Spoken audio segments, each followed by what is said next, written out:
பெரியவங்கள எல்லாம் ஒதுக்கி வச்சுட்டாங்க. நான் வந்து அவங்க சாபமா இல்லை என் நீ என்ன குழந்தையா? நீ ஒதுக்கி வச்சுட்டாங்க, வாழ முடியாது. உன்னால வாழ முடியாது. நீ ஆம்பளை தானே, நீ சம்பாதிச்சு நீ வாழ வேண்டியது தானே. இன்னொருத்தருன்னா உன்னை போய் ஒதுக்குறது. உனக்கு எப்படி 30 வயசு இருக்கும்? நீ வாழ வேண்டியதான். நீ பெத்தவன் தேவையில்ல, வளர்த்தவன் தேவையில்ல, போடா நான் வாழ்ந்துக்கணும், வாழ வேண்டியது தானே. யாருக்கு எந்த துரோகம் செஞ்சது இல்லை. நீ துரோகம் பண்ணலன்னு நீ எப்படி சொல்ற?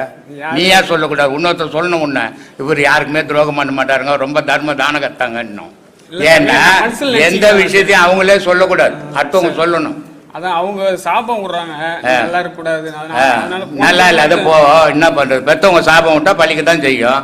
பெத்தவங்க மனம் கொண்டா நீ நடக்கணும். அவங்களே ஒதுக்கி வைக்கிறாங்க. அவங்க ஒதுக்க மாட்டாங்க, நீ சரியில்லைன்னா தான் ஒதுக்குவாங்க. ஒரு தாய் தகப்பன் வந்து அவன் 50 வயசு ஆனா கூட பிள்ளைங்கள விடமாட்டான். தாய் தகப்பன் அவன் தான் தாய் தகப்பன். அப்படிப்பட்ட பிள்ளைங்களை தாய் தகப்பன் வானான்னு சொல்றான்னா இந்த பிள்ளைங்களுடைய நடவடிக்கை சரியில்லைன்னு அர்த்தம்.